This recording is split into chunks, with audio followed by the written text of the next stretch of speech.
रख हौसला वो मंजर भी आएगा, प्यासे के पास चलकर समंदर भी आएगा। रख हौसला वो मंजर भी आएगा, प्यासे के पास चलकर समंदर भी आएगा। और आज का क्लास देख कर तो जाओ, यकीन मानो बोर्ड एग्जाम में आपका 99 नंबर भी आएगा, नंबर भी आएगा। तो हेलो एवरीवन, मैं हूं आदर्श सिंह, स्वागत करता हूं आप सभी के अपने बनाए यूपी बोर्ड के number 1 platform UP board wifi success classes में। और मैं आप सभी से आज एक सवाल पूछना चाहता हूँ।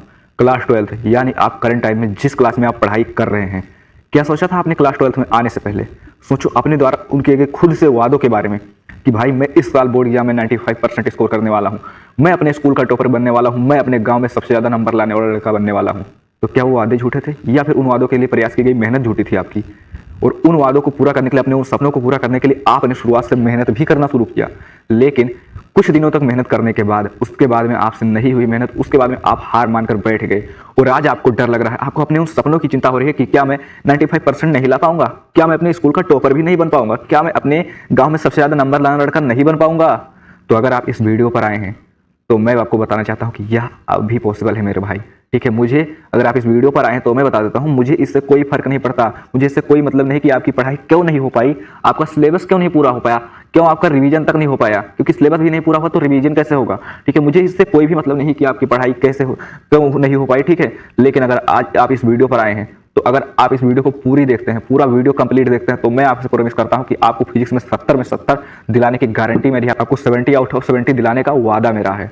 तो फिर कॉपी कलम लेकर बैठ जाइए और जो भी हम आज के इस क्लास में बताने वाले हैं, पूरा एक एक टॉपिक नोट करते चलिए। ठीक है, और मुझे पता है कि आपकी इस समय एक एक मिनट की कितनी इंपॉर्टेंस है, इसीलिए बिना फालतू की बात करते हुए आज हम सीधा सीधा अपने टॉपिक पर बात करेंगे। ठीक है, तो चलिए हम बता देते हैं आपको, हम फिजिक्स में 70 आउट ऑफ 70 कैसे दिला सकते हैं, 70 में आपको 70 कैसे दिला सकते हैं।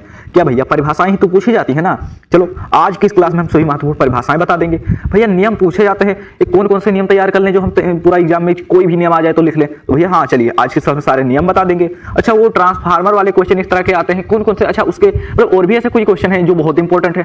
हाँ भैया हैं बहुत सारे इंपॉर्टेंट क्वेश्चन, उसको भी आज की इस क्लास में हम बताने वाले हैं। और इसके साथ ही साथ पूरा आपको जो डेरिवेशन आता है 5 अंकों का, वो भी पूरा आज की इस क्लास में हम बताने वाले हैं। ठीक है, तो परिभाषाएं यहाँ पर सबसे पहले हम आपको परिभाषाएं बताएंगे, उसके बाद हम आपको आपके महत्वपूर्ण नियम बताएंगे, सैद्धांतिक प्रश्न, उसके बाद आपके महत्वपूर्ण नियमन बताएंगे। परिभाषाएं जैसे कि आपका हो गया वैद्युत क्षेत्र की तीव्रता किसे कहते हैं, वैद्युत ध्रुव आघूर्ण क्या है। ठीक है, ये सारी चीजें। और इसमें परिभाषाओं में आपको 2 नंबर में आपको परिभाषा पूछी जाती है, लेकिन अगर आपको मात्रक और बीमा के साथ पूछा जाता है तो ये पूरे 3 अंकों में पूछा जाता है। ठीक है, अगर बात करें महत्वपूर्ण नियम की तो इसमें आपका आ जाता है कूलाम का नियम, गोस का नियम, ये सारे नियम, इस तरह के प्रश्न जो आपके महत्वपूर्ण नियम होते हैं इसमें आ जाते हैं। ठीक है, अब बात करें सैद्धांतिक प्रश्न की, तो सैद्धांतिक प्रश्न में आपको थ्योरी बेस्ड क्वेश्चन जिसे कहते हैं, जिसमें आपको लिखना बहुत सारा, बवाल बहुत सारा लिखना होता है, वो हम आज को आपको बताने वाले हैं कि हाँ कौन कौन से सैद्धांतिक प्रश्न हैं।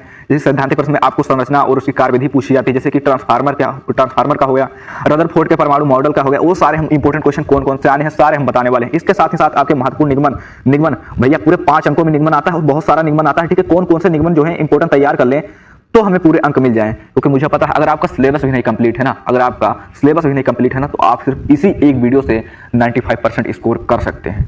ठीक है, मैं 100 इसीलिए नहीं बोल रहा हूं क्योंकि इसमें मैंने न्यूमेरिकल को नहीं रखा है, क्योंकि मुझे पता है कि हाँ हर एक चैप्टर के मैं न्यूमेरिकल हम बता नहीं सकता कि हाँ इसे कौन कौन से इंपॉर्टेंट आएगा, क्योंकि आपने तो हर एक चैप्टर से पता नहीं कौन से सेट में कौन से लेसन का रखा हो, इसीलिए न्यूमेरिकल में आपको इस वीडियो में तो नहीं बता सकता, लेकिन आपको गारंटी कि इस वीडियो से आपका 95 तो कन्फर्म हो ही जाएगा। बाकी के जो आपके न्यूमेरिकल वाले नंबर है वो भी आपके कहीं नहीं जाने वाले हैं, एक क्लास लेकर आएंगे और सारा आपका न्यूमेरिकल का कॉन्सेप्ट जो है एक क्लास में खत्म करेंगे।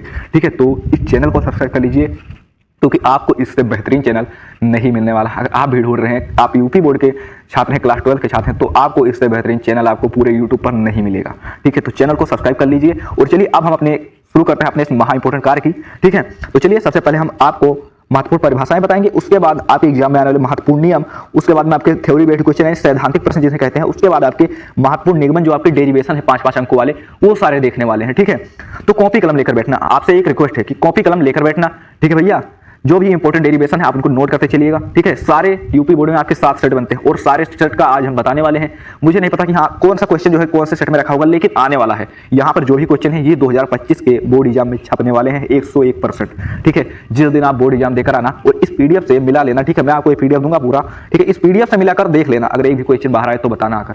ठीक है, तो बताना, फिर एक कमेंट में गाली भर कर जाना अगर एक भी क्वेश्चन इसके बाहर आया, कोई भी परिभाषा ऐसी आ गई जो इसमें हमने ना बताया, जो भी नियम, जो भी सैद्धांतिक प्रश्न और महत्वपूर्ण निगमन जो भी डेरिवेशन है, अगर एक भी इसके बाहर आया, ठीक है, तो बताना अगर।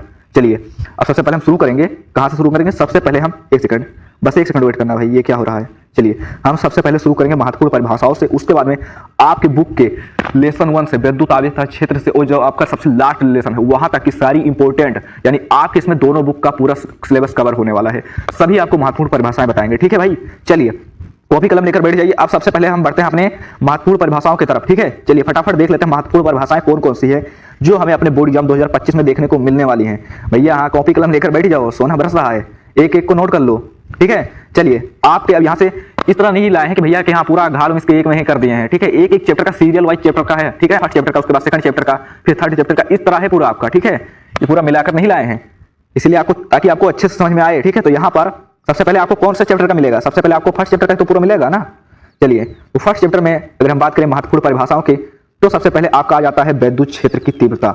ये क्या होता है विद्युत क्षेत्र की तीव्रता? इसका हमें मात्रक पूछा, परिभाषा पूछी जाती है। ठीक है, यहाँ पर सही से लिख नहीं जा रहा है। ठीक है, और उसके बाद में इसका मात्रक और इसकी बीमा पूछी जाती है। ठीक है, इतना सारा पूछने के बाद इसके लिए मिलते हैं 3 अंक। ठीक है, इसके लिए कितने अंक मिलते हैं? 3 अंक मिलते हैं।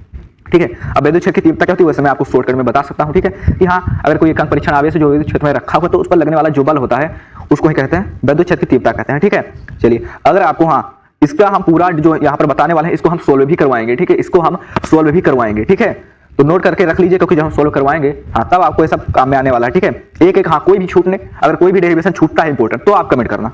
ठीक है, अगर कोई भी इंपोर्टेंट डेरिवेशन छूटे आज की इस क्लास में तो कमेंट करके बताना। ठीक है, मैं बता दूंगा आपको। ठीक है, चलिए अगला क्या है? विद्युत द्विध्रुव। उसके बाद आपका क्या जाता है? विद्युत द्विध्रुव, जिसे इंग्लिश में कहते हैं इलेक्ट्रिक डाइपोल। ठीक है, विद्युत द्विध्रुव, और विद्युत द्विध्रुव से भी ज्यादा इंपॉर्टेंट है विद्युत द्विध्रुव आघूर्ण। ठीक है, यह मोस्ट इंपोर्टेंट क्वेश्चन है। ठीक है, मोस्ट इंपोर्टेंट, ऊपर जो हमने आपको बताया, क्या बताया था? विद्युत क्षेत्र की तीव्रता और ये विद्युत द्विध्रुव आघूर्ण। ठीक है, ये दोनों मोस्ट इंपोर्टेंट है। ठीक है, चलिए उसके बाद में आपसे पूछा जाता है विद्युत बल रेखाएं क्या होती हैं। ठीक है, और इससे यह हर एक सेट में पूछा जाता है। ठीक है भैया, ये अगर हम बात करें तो भैया 2022 में भी आया है, 2023 में भी आया है और 2024 में भी आया है। और पूछा क्या जाता है? पूछा जाता है आपसे कि विद्युत बल रेखाएं होती क्या हैं, इनके गुण बताइए। ठीक है, इनके आपको गुण पूछता है कि जैसे विद्युत बल रेखाओं के गुण, जैसे कि विद्युत बल रेखाएं सतत होती हैं या धनावेश से निकलकर ऋणावेश में प्रवेश करते हैं, इस तरह इनके गुण। और इनके गुण से भी एक प्रॉपर क्वेश्चन जो है एनसीईआरटी में दिया गया था और आपके एग्जाम 2024 में पूछा गया था। पूछा गया था आपसे कि हाँ जो विद्युत बल रेखाएं हैं ये एक दूसरे को काटती क्यों नहीं है? तो आप सभी को पता है, मैंने बता रखा है कि अगर क्या होगा अगर विद्युत बल रेखाएं एक दूसरे को काटेंगी, तो भैया विद्युत बल रेखाओं की जब स्पर्श रेखा खींचेंगे तो एक जो दिशा होगी इधर बताएगी और दूसरी इधर बताएगी दिशा विद्युत क्षेत्र की, और एक साथ दो दिशाएं संभव तो है ही नहीं, तो फिर ये एक दूसरे को इसीलिए नहीं काटती हैं। ठीक है, समझ में आया क्यों नहीं काटती हैं? ये आपसे पूछा गया था। चलिए तो यहाँ इन चारों को नोट कर लीजिए, नहीं तो आप स्क्रीनशॉट भी ले सकते हैं। उसके बाद आपका अगला क्वेश्चन आ जाता है भैया, ये आपका, ठीक है, यहां से आपको आवेशों का वितरण, यहां से आपको एक क्वेश्चन देखने को मिलता है। आवेशों का वितरण जो होता है 3 प्रकार का होता है, रेखीय, पृष्ठीय और आयतन आवेश घनत्व। ठीक है, आयतन वाला इतना इंपॉर्टेंट नहीं है, लेकिन ये दोनों इंपॉर्टेंट है आपके एग्जाम के लिए। ठीक है, इंपॉर्टेंट है आपके एग्जाम के लिए। रेखीय आवेश घनत्व क्या होता है? रेखीय आवेश घनत्व जब आवेश का वितरण क्या होता है? एक सीधी रेखा में होता है। ठीक है, इस तरह सीधी रेखा में होता है। और पृष्ठीय आवेश घनत्व जब आपका आवेशों का वितरण जो होता है एक क्षेत्रफल में होता है, छोटे से पृष्ठ पर होता है। ठीक है, चलिए उसके बाद में आपसे पूछा जाता है विभव प्रवणता क्या है भैया? विभव प्रवणता क्या है? और यह मोस्ट इंपोर्टेंट क्वेश्चन है, मोस्ट इंपोर्टेंट की विभव प्रवणता क्या है? ठीक है, आपसे पूछा जाता है विभव प्रवणता क्या है, और फिर इसका एक डेरिवेशन भी है कि विद्युत धारा से इसका संबंध क्या है। ठीक है, हर साल आता है। उसके बाद में धारा घनत्व, हाँ इसको इतना ज्यादा इंपॉर्टेंट नहीं बताएंगे, लेकिन हाँ मोस्ट इंपोर्टेंट तो नहीं, लेकिन इंपॉर्टेंट कह सकते हैं। ठीक है, तो इसे भी हाँ इंपॉर्टेंट कह सकते हैं, लेकिन मोस्ट इंपॉर्टेंट नहीं कह सकते। और इसको तो हम भैया गतिशीलता, इसको तो हम वेरी वेरी वेरी इंपॉर्टेंट बोलेंगे। ठीक है, इसको हम वेरी वेरी वेरी इंपॉर्टेंट बोलेंगे, क्योंकि भैया अगर देखा जाए ना तो यह 2023 में 5 सेट में पूछा गया था, लगभग 2024 में भी आपके लगभग 2-3 सेट में पूछा ही गया था। तो इसीलिए यह आपको अपने बोर्ड एग्जाम 2025 में देखने को मिलने वाला है। नोट करके रख लीजिए इस बात को। ठीक है, ये आपका फिक्स क्वेश्चन है। ठीक है, आपको 2025 में देखने को मिलने वाला है। चलिए अब अगला देख लेते हैं। अगला फिर हमारा विशिष्ट प्रतिरोध। ठीक है, विशिष्ट प्रतिरोध ये तो भैया फिक्स, एकदम फिक्स क्वेश्चन है, मोस्ट इंपोर्टेंट और एकदम फिक्स क्वेश्चन है। यहां से आपको कुछ ना कुछ तो देखने को मिलेगा। इस पर आपको हाँ इसके फॉर्मूले पर न्यूमेरिकल भी पूछ सकता है और आपसे पूछ सकता है विशिष्ट प्रतिरोध होता क्या है। ठीक है, और प्रतिरोध का हाँ इसका मात्रक पूछेगा, इसकी बीमा पूछेगी। ठीक है, और उसके बाद में कभी कभी यह भी पूछ लेता है कि हाँ इस प्रतिरोध जो है किन बातों पर निर्भर करता है, या किन बातों पर निर्भर करता है। ठीक है, तो यह भी आपसे पूछ सकता है, इसीलिए इसे हम वेरी वेरी वेरी इंपॉर्टेंट की श्रेणी में रखेंगे। ठीक है, चलिए उसके बाद आपका क्या है? अब देखिए आपने फर्स्ट चैप्टर में क्या पढ़ा था? यहाँ भैया वैद्युत द्विध्रुवाघूर्ण, वैद्युत फ्लक्स, वैद्युत बल रेखाएं, ठीक है। उसी तरह यहाँ आपको चुंबक, ये आपका कौन सा चैप्टर का है, चुंबकत्व एवं द्रव वाले चैप्टर का है, ठीक है। तो यहाँ पर आपको चुंबकीय द्विध्रुवाघूर्ण, चुंबकीय फ्लक्स और चुंबकीय बल रेखाएं आपको इसी तरह देखने को मिलने वाले हैं। और इसमें से अगर देखा जाए तो भैया जिस तरह आपका वैद्युत बल रेखाएं होती है उसी तरह चुंबकीय बल रेखाओं को भी पूछा जाता है और इसके गुण को पूछा जाता है, ठीक है। इसके गुण को पूछा जाता है। चुंबक से अगर यहाँ पर बात करें मोस्ट इंपोर्टेंट, तो यह भी चुंबकीय फ्लक्स जो है आपका मोस्ट इंपोर्टेंट क्वेश्चन हो जाता है, ठीक है। मोस्ट इंपोर्टेंट ये आपका हो जाता है, पूछा जाएगा कि हाँ चुंबकीय फ्लक्स किसे कहते हैं, ठीक है।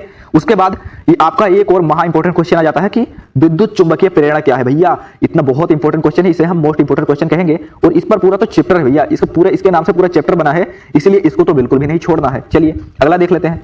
अगला भैया ये देखिए, यहाँ पर आपका दो और इंपोर्टेंट आ चुके हैं, ठीक है।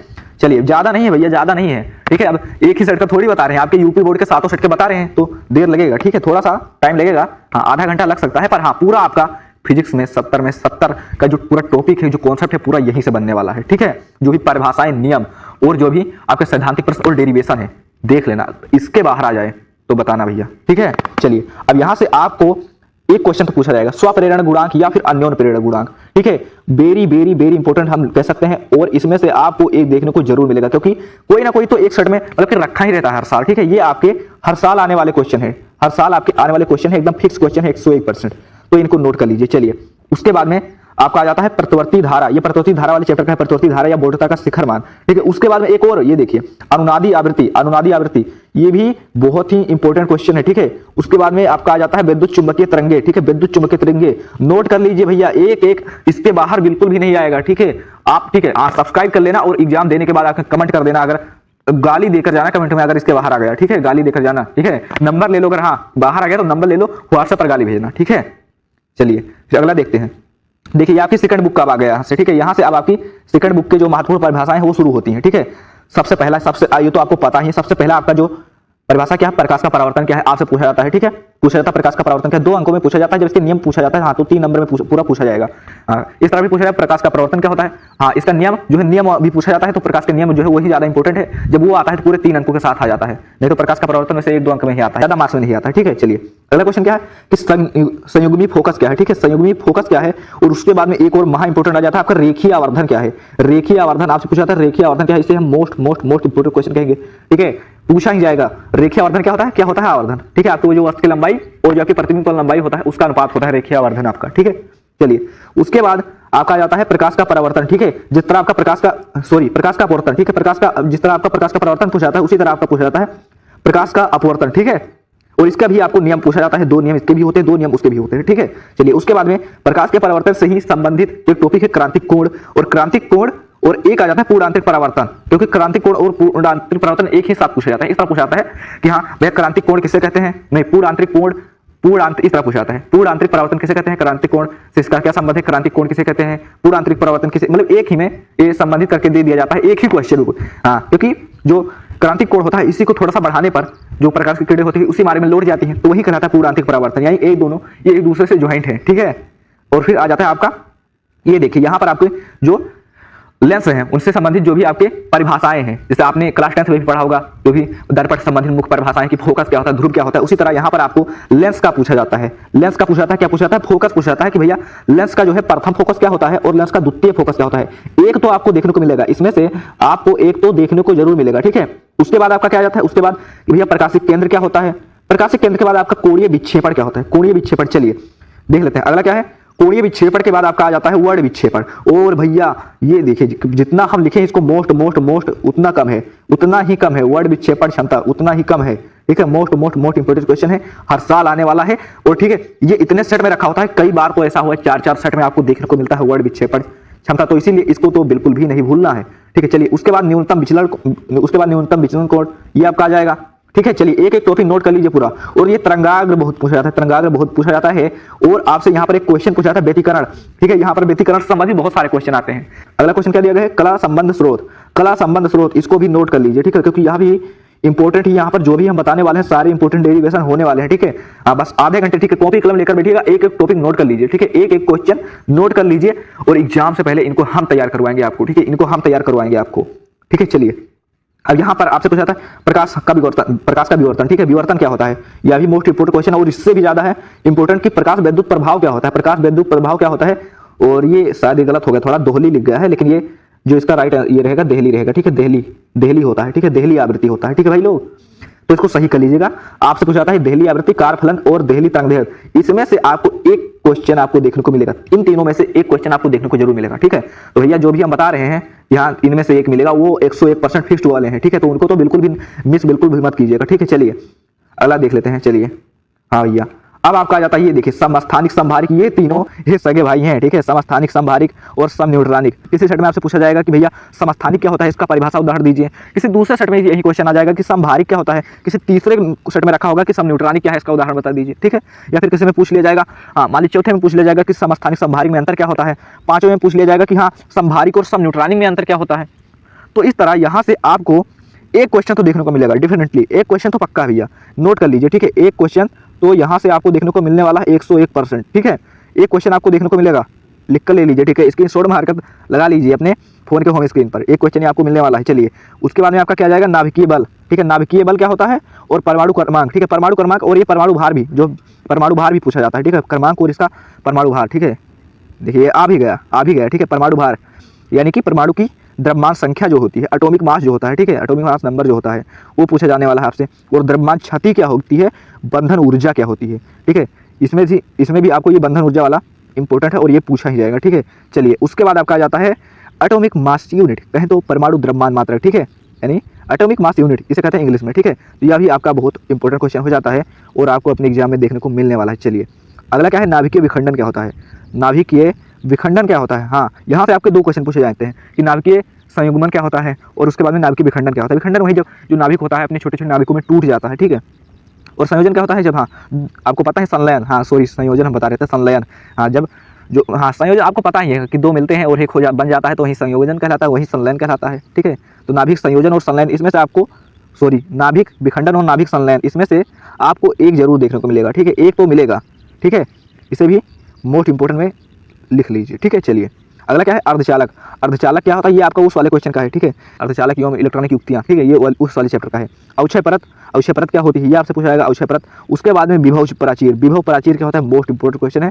तो चलिए यहाँ तक हमने सारे इंपोर्टेंट जो भी परिभाषाएं हमने आपको दिखा दी, ठीक है। अब चलिए हम देख लेते हैं महत्वपूर्ण नियम कौन कौन से हैं। चलिए एक बार मैं आपको दिखा देता हूँ कौन कौन से हमने देखे हैं, ज़्यादा नहीं था आप बता रहे हैं इतना है, ज़्यादा नहीं था। अरे भैया पूरे 7 सेट का तो बनना है ना, 7 सेट का तो यहीं से आना है ना।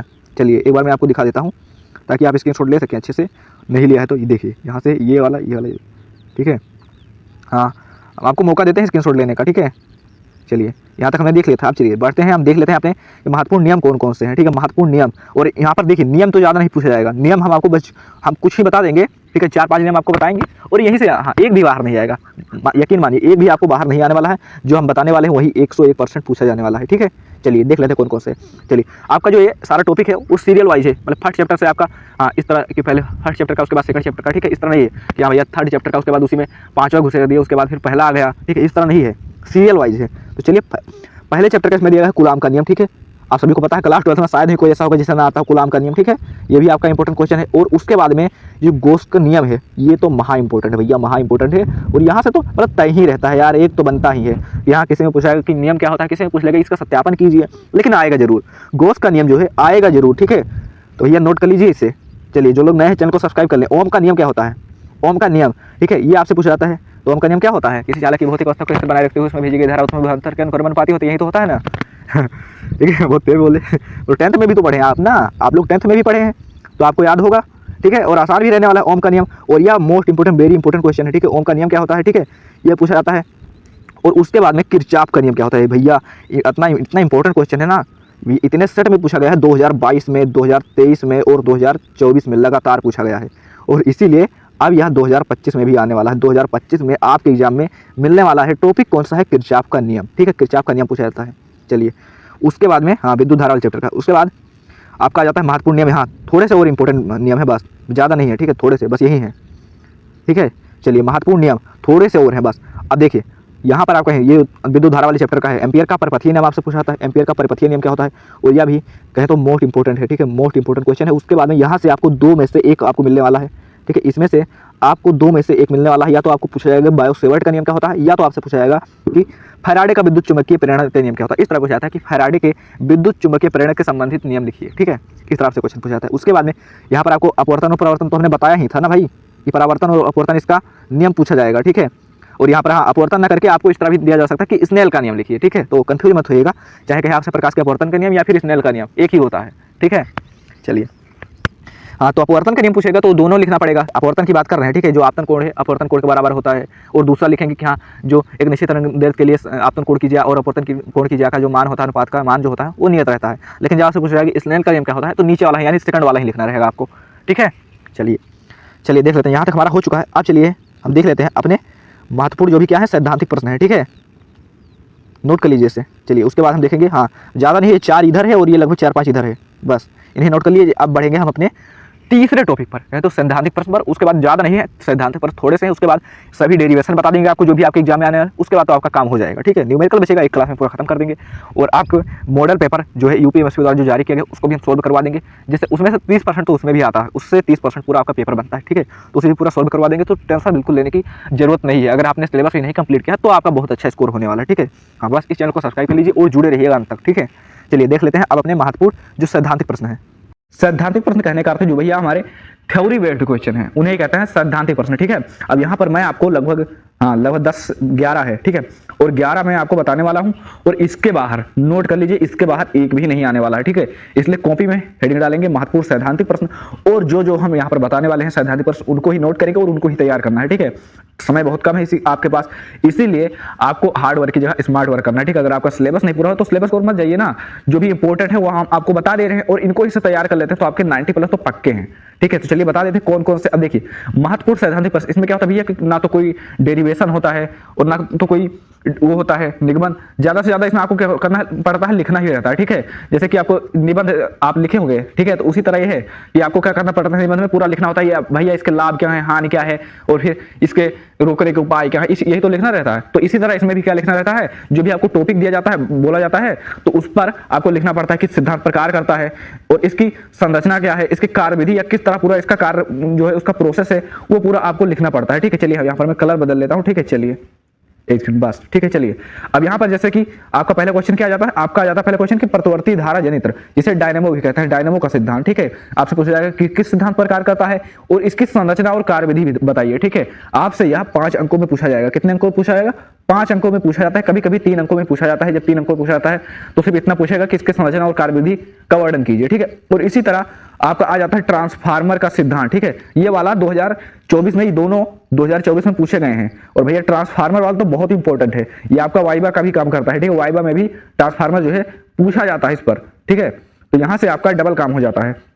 आप जो है महत्वपूर्ण सैद्धांतिक प्रश्न में भी आप इसे तैयार कर लेंगे तो आपका एग्जाम के लिए भी आपका काम हो जाएगा और प्रैक्टिकल के जो 30 नंबर मिलते हैं उसका भी आपका काम हो जाएगा यहाँ से। तो आप इसको जरूर तैयार कर लीजिए। और ये बहुत, यहाँ पर हम लिख देते हैं मोस्ट, कितनी बार लिखें कम है, ठीक है। मोस्ट इंपॉर्टेंट क्वेश्चन है कि आपका कि ट्रांसफार्मर का सिद्धांत पूछेगा और इसकी संरचना और कार्यविधि, ठीक है। इसी तरह आपको एक और क्वेश्चन दिया जाएगा कि हाइगेंस के द्वितीय तरंगिकाओं का सिद्धांत, ठीक है।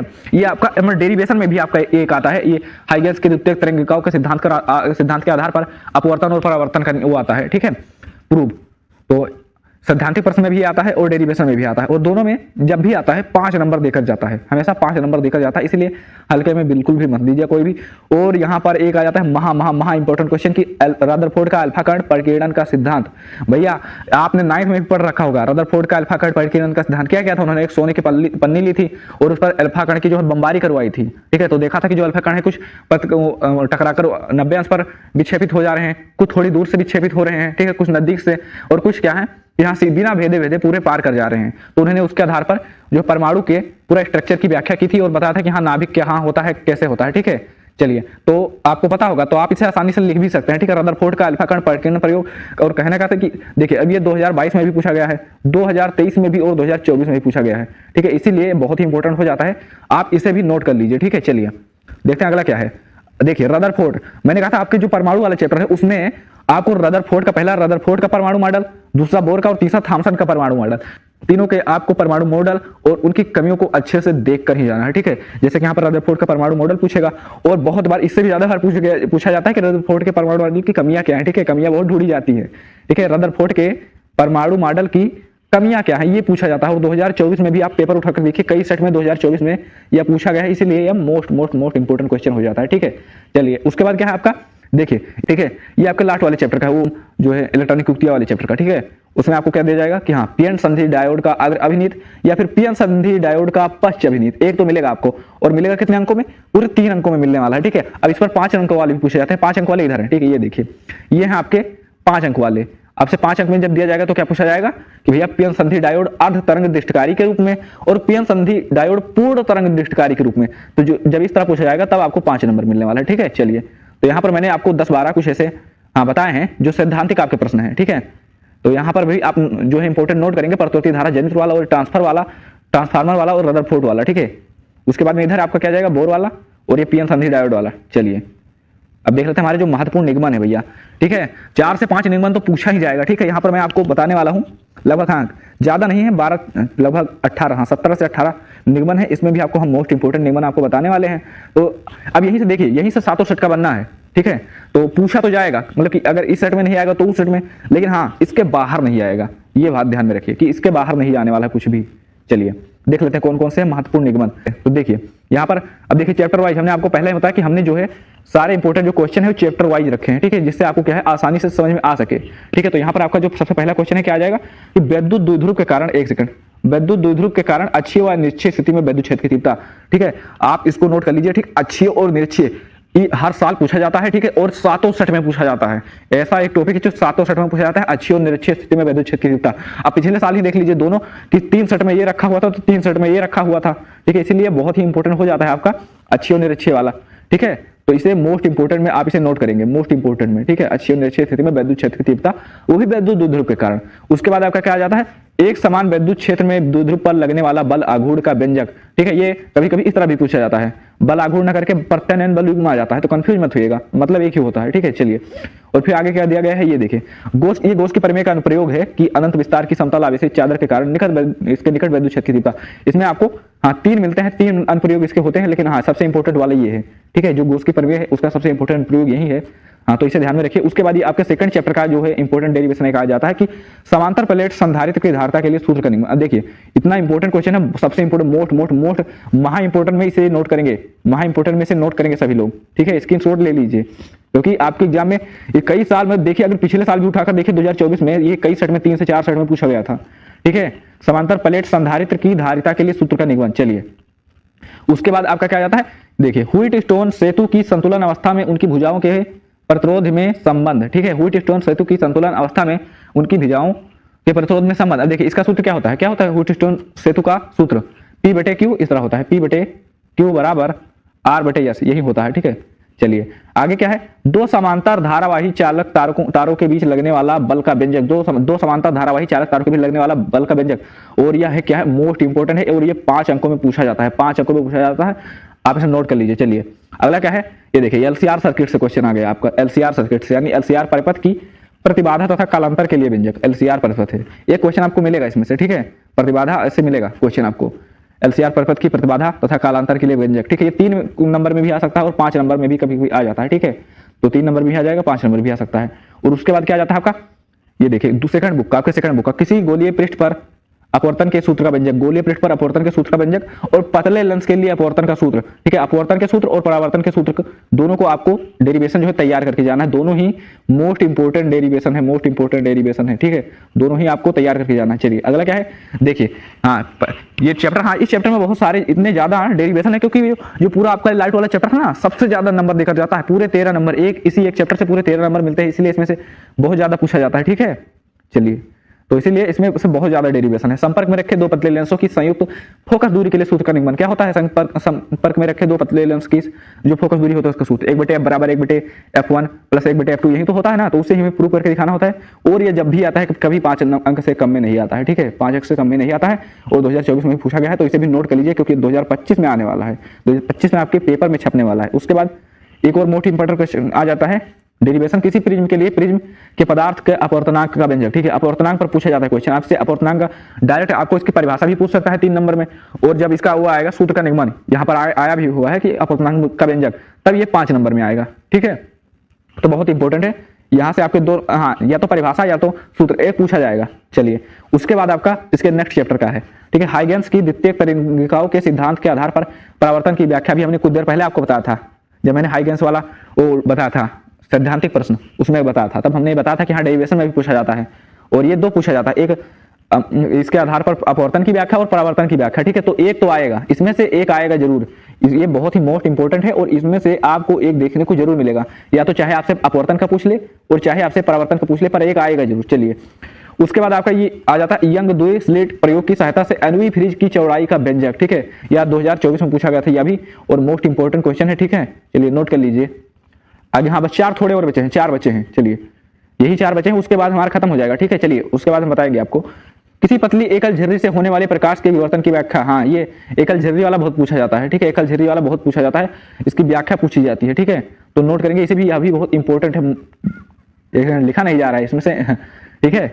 नए लोग चैनल को सब्सक्राइब कर लें भाई, ठीक है। चलिए अगला क्या है, डी ब्रोगली तरंगदैर्घ्य के लिए सूत्र का निगमन। हाँ कभी कभी ये डी ब्रोगली ना करके दे ब्रोगली भी लिखकर आता है, ठीक है। तो कंफ्यूज मत होइएगा, डी ब्रोगली दे ब्रोगली एक ही है, ठीक है। चलिए अगला क्या है, हाइड्रोजन स्पेक्ट्रम। देखिए most important question, hydrogen spectrum की विभिन्न श्रेणियों के लिए तरंगदैर्घ्य का सूत्र, ठीक है। यहाँ से आपके देखिए बहुत सारे क्वेश्चन बनते हैं। एक आता है जैसे कि विभिन्न श्रेणी, कौन कौन सी श्रेणी, यहाँ पे बहुत सारी श्रेणियां हैं, जैसे लाइमन श्रेणी, बामर श्रेणी। तो कभी कभी शॉर्ट में भी पूछा जा सकता है कि लाइमन श्रेणी का तरंगदैर्घ्य का सूत्र क्या है, बामर श्रेणी का। लेकिन ये देखिए यहाँ पर पूरा इसका कॉन्सेप्ट तैयार कर लेंगे, एक तो आएगा लाइमन श्रेणी, बामर श्रेणी, चाहे पूरा एक साथ ही पूछ, लेकिन आएगा जरूर एक। चलिए अगला क्या है, और सबसे लास्ट, ये आपके 12वें चैप्टर का है, परमाणु वाले चैप्टर का, ठीक है। बोहर के परमाणु मॉडल के आधार पर इलेक्ट्रॉन की नवीं कक्षा की त्रिज्या के लिए व्यंजक।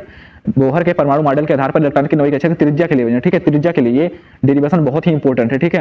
हमने क्या होता है, सभी तीनों के परमाणु मॉडल कमियां और हाँ डेरिवेशन तैयार कर लीजिए। इसमें जो आपका सेकंड बुक में ज्यादा डेरिवेशन नहीं है, ठीक है। बाकी फर्स्ट चैप्टर में आपके मतलब जो फर्स्ट बुक है उसमें बहुत सारे डेरिवेशन है, पर मैंने आपको यहाँ पर टॉप 80 डेरिवेशन, यहाँ 18 डेरिवेशन आपको बताए हैं, और इसके बाहर कोई नहीं आएगा, ठीक है। टेंशन मत लीजिए, इसके बाहर नहीं आएगा। उम्मीद है आप सभी ने नोट कर लिया होगा, नहीं तो आपका पीडीएफ मिल ही जाएगा, ठीक है। और बहुत जल्द हम इसको पूरा हम सोल्व भी करवाने वाले हैं, ठीक है। पूरा डेरिवेशन और पूरा जो एक न्यूमेरिकल आपका बाकी रह गया, ठीक है। उसके लिए न्यूमेरिकल के लिए एक क्लास आएगा, एक क्लास ही काफी होगा, ठीक है। तो चैनल को सब्सक्राइब कर लें, जो लोग नए हैं चैनल को सब्सक्राइब कर लें, क्योंकि इस तरह के इंपोर्टेंट वीडियो इस चैनल पर आपको देखने को मिलती रहते हैं। मिलते हैं फिर किसी धमाकेदार वीडियो के साथ, तब तक